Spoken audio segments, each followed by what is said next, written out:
현대소설 최윤의 속삭임 속삭임입니다.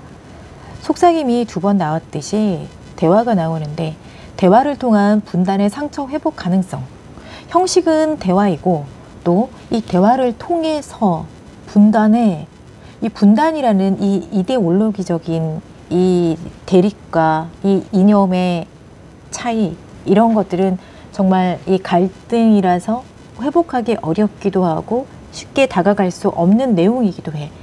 그렇기 때문에 아버지와 아제비 사이에, 아버지는 남쪽, 아제비는 북쪽인데 둘 사이에 이념은 있겠지만 이 이야기는 속삭일 수밖에 없는 이야기야. 근데 이게 힘들어진 속삭임이 아니라 아버지와 아제비는 정말 단둘이서 소곤소곤하며 대화로서 이념을 초월했거든. 그리고 아제비도 나에게 정말 잘해주신 분이야. 나는 어린 시절 아버지와 아제비와의 추억이 있어. 그리고 아버지와 아제비는 누구나 쉽게 할 수 없는 그 일들을 해내신 분들이지. 나는 이 이야기를 나의 딸에게 해주고자 하는데 이 이야기를 어떻게 해야 내용이 정말 이 소중한 이 내용이 잘 전달될 수 있을까 고민을 하고 있는 걸로 끝나.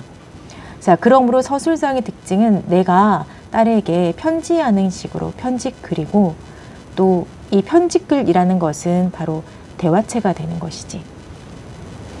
주제 다시 보면 대화를 통한 분단의 상처 회복 가능성, 이 분단의 상처 회복 가능성이라는 것은 이 작가가 말하는 것은 대화를 통해서 그 가능성을 열 수 있지 않을까 하는 의미가 담겨 있을 것 같습니다. 과수원. 과수원이라는 이 장소, 내가 알고 있던 과수원은 깊은 산골의 야산 자락에 위치한 작고 황량한 곳, 그리고 거기에 있는 호수가 있었다. 그 호수는 어렸을 때 나의 은근한 자랑거리였다. 일찍이 서울로 단신 유학을 떠난 나에게는 서울내 애기들에게 억울한 놀림을 당할 때마다 내심 부르짖을 수 있는 유일한 조코페였다. 우리 과수원에 호수가 있어. 자랑스럽게 발음하는 것은 호수라는 마술의 단어를 발음하자마자 어김없이 딸려오는 얼굴, 아제비의 얼굴이 있기 때문이다. 아제비가 나를 위해서 호수를 만들어줬거든.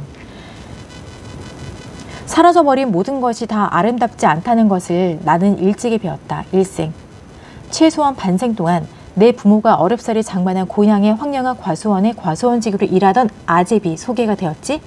과수원직으로 그는 스스로를 그렇게 비하해서 칭했고 비하해서 칭했다. 이것은 아제비는 아저씨의 낮춤이야. 어느새 그는 누구에게나 아제비가 되었었다. 아제비는 우리 아빠의 과수원에 과수원 직위로 일했던 사람이야. 남로당의 일원이었고 쫓기는 신세였는데 극적으로 탈출을 해서 이 과수원에 와 있었던 거지. 그런데 그런 아제비를 아빠와 아제비는 서로 대화로 그 이념적인 걸 생각하지 않고, 여기서 특히 이념적인 것을 생각해야만 하는 상황인데 그렇지 않았다. 이것을 이해해야 하는 이유는 아버지는 여기 다음에도 나오는데 철저한 남측의 모습이거든. 강연도 하러 나가시고, 그러니까 남과 북이 만난 거야 지금. 내용 보겠습니다. 그는 스스로를 그렇게 비하해서 칭했다. 지금은 과수원도 아제비도 사라져버렸다. 자, 사라져버렸다. 처음에 사라져버린 모든 것이 더 아름답지 않다는 것을 나는 일찍이 깨달았어. 사라졌어. 그 소중한 사람이 사라졌어. 그의 삶에 대해 나는 많은 시간을 거의 잊고 지냈다. 그는 50 중반도 못 넘기고 일찍 죽었으며 오래전부터 누적된 빚을 처리하느라 딸애가 태어나기 바로 전에 우리는 그 과수원을 팔 수밖에 없었다. 나의 딸 아이가 태어나기 전에. 지금 그 자리에는 산장 비슷한 여관이 들어섰으니 어디에고 흔적은 없다. 자, 모두 사라졌고 호수도 묻혔어. 자, 울먹거림이 치솟아서 나의 슬픔, 울먹거리게 만든다. 그러나 나는 아무에게도 그 얘기를, 아버지와 아제비의 얘기, 아제비가 나에게 해주었던 소중한 얘기, 나만큼은 아니더라도 나를 위로할 만큼 충분히 슬픔을 표시했고 그를 만났을 때는 이미 저 세상 사람이 된 지 오래인 과수원직의 아저씨의 존재에 대해 들을 만큼 들었다. 그렇지만 한 사람의 삶에 대해 그를 알지 못했던 누군가에게 모두를 이야기한다는 것은 얼마나 많은 조바심을 자아내는가 말이다. 처음부터 하나하나 설명해야 하는 참을성이 내게는 없었다. 그건 그러니까 불가능한 것이었다. 뿐만 아니라 듣는 사람이 나와 동일한 감정의 굴곡을 같은 장소에서 전달받지 않는 것 때문에 오히려 더 외로움을 겪기 일쑤인 것이었다. 이런저런 이유로 나는 다른 사람에게 그 일들을 얘기할 수가 없었다. A 부분, 내가 의식적으로 무엇을 감지하기도 전에 때로는 커튼의 미동 때문에 때로는 화초의 그림자 때문에 자주 아무것도 아닌 것에 부추겨져 얘의 예전의 울먹거림이 나도 모르게 심장에서 목구멍으로 여울져 올라올 때면 나는 난감해진다. 그 과수원의 이야기는, 아제비의 이런 이야기는 어떤 어조로 말해야 하는 것일까? 자, 지금까지 고민했던 그 내용이야. 어떤 어조로 말해야 하는 것일까? 어떻게 다른 사람에게 전달해야 하는 것일까? 금지된 속내 이야기를 어렵사리 털어놓는 것처럼 속살거려야 하는 것인가? 속삭임? 아니면 그 무관한 한 사람의 이야기를 전달하듯이 과정을 섞어서 부산스럽게? 자, A 부분에서는 서술자의 내면이 나와 있는데 심리적 갈등을 하고 있지. 중략 부분, 나는 남편, 어린 딸과 함께 지인의 과수원에서 여름 휴가를 보내는 중 나는 어린 시절 과수원직으로 일하던 아제비와의 일들을 떠올린다. 회상, 아제비는 나를 정성스럽게 보살펴 주기도 하고 아제비의 가족에게 편지를 전해달라는 부탁을 하기도 했다. 나는 이런 과거 일들을 떠올리는 동시에 그 추억들을 불러일으키는 상념을 딸에게 털어놓는 이야기 형식으로 전한다. 이에 사람들은 모두가 언제나 너만큼 크냐, 너의 양미간은 참으로 너고 깊구나, 아기구나, 그 작은 호수 모양, 채송화꽃이 쪼르르 둘레 피어있던 그 호수 모양, 너를 보고 있노라면 나는 목이 마르다. 저 길 앞으로 나가보자. 내가 자고 있을 때면 나는 너를 흔들어 깨우고 싶을 정도로 수다를 떨고 그 말을 하고 싶어. 그게 바로 옛날 이야기가 되어버린 오늘 이야기.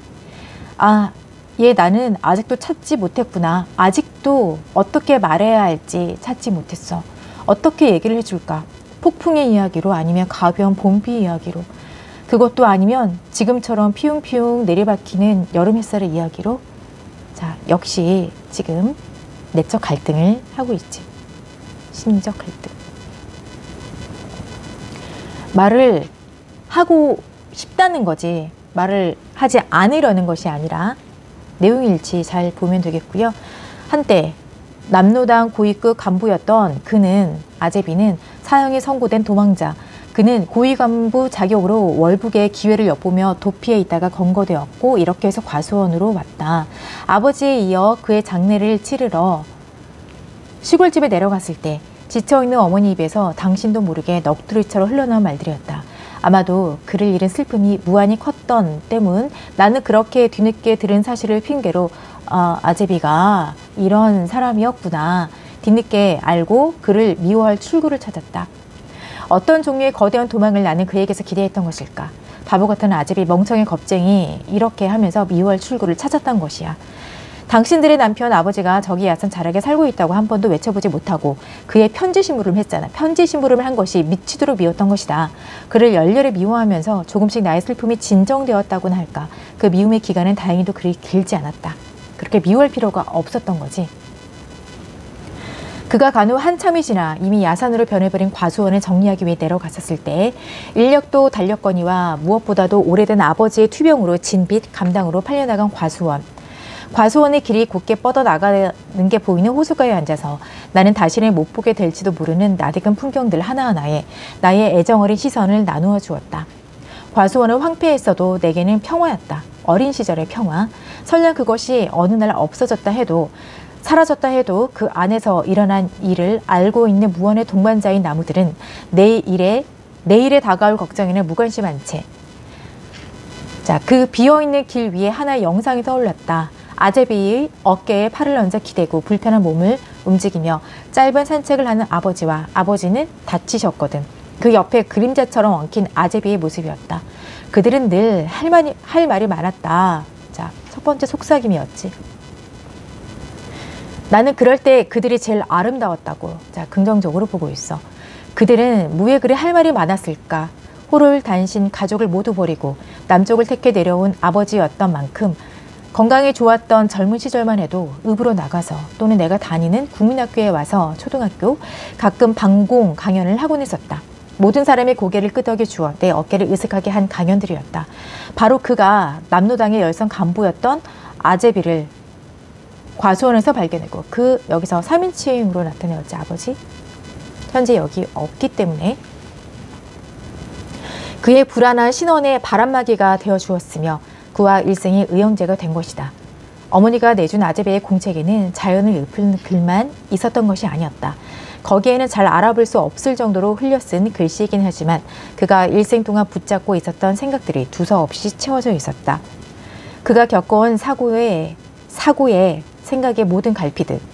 어떻든 그는 변하지 않은 채로 일생을 살았던 것 같고 그것을 아버지나 어머니한테 그다지 숨겼던 것 같지도 않다. 상식으로는 설명되지 않은 일들이 그 이전 혹은 그것을 뛰어넘은 어떤 곳에 그들의 삶과 함께 위치해 있었던 것이다. 과수원의 사방에 그들의 속삭임이 있었다. 그들이 근본적으로 지니고 있는 차이, 근본적으로 이념의 차이, 끝도 없는 속삭임, 제목 속삭임 만들었던 것일까? 특히 늦은 밤에 집 앞에 내놓은 평상 위와 과수원의 좁은 길들, 호수 주변, 사방에서 귀만 기울이면 바람소리 같은 그들의 속삭임이 들려왔다. 미소로 기억하고 있다. 또 다른 영상이 있다. 내가 몇 살 때쯤이었을까? 25, 6 여전히 여름이었고 과수원에서 보낸 연휴의 끝이었다. 나는 서울에서 직장에 다니고 있었고 주말이 끝나고 출근하기 위해 서울행 기차를 타려고 어머니가 준비해준 밑반찬을 들고 거기 호숫가에서 곧바로 보이는 그 길을 거의 다 걸어 나왔었다. 자전거 바퀴 소리가 들리고 아제비였다. 송이야 하고 부르지도 않았다. 나의 이름은 송이.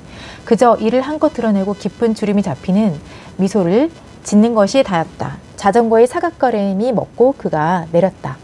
바구니에 채송아 화분 하나가 들어있어. 나를 위해 마련한 것이지. 창가에 놓고 아제비 생각도 해요. 다시 자전거를 뒤돌아 세우고 이어서 멀어져 가는 사각거리는 소리. 그것이 그를 마지막으로 본 것이었다. 그때 그의 미소는 그토록 깊었는데 직장 생활에 억매여 고향에 들르지 못하는 기간이 점점 길어지던 쯤 어느 날 아주 갑작스럽게 그가 그렇게 가버린 것이다. 내게 채송화 화분 하나를 아프게 남겨놓고. 자, 현재의 심정이지 아프게. 예. 자, 편집글의 형식. 오늘은 왜 이리 목이 마르냐? 너의 잠은 왜 이리 깊으냐? 사방의 정적이다. 내 말을 들어주렴. 난 널 깨우고 싶어. 우리가 한 몸일 때 그랬던 것처럼 내게 해줄 속삭임이 이다시도 많은데 이제는 어떻게 그 이야기를 해야만 할까?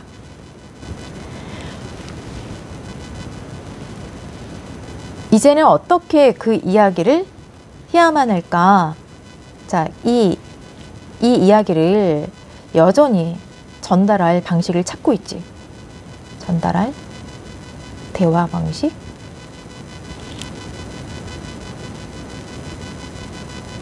계속 찾음. 자, 이렇게 한 개인이 이 이야기를 전달할 대화 방식, 가장 이 이념이나 차이가 있는 이것을 극복할 수 있는 가능성, 이것은 대화인데 대화 방식을 계속 찾고 있다는 것은 결국 우리 분단의 상처, 이념의 갈등, 이것을 회복할 수 있는 가능성이 될 수 있다는 주제입니다. 대화를 통한 분단의 상처 회복 가능성.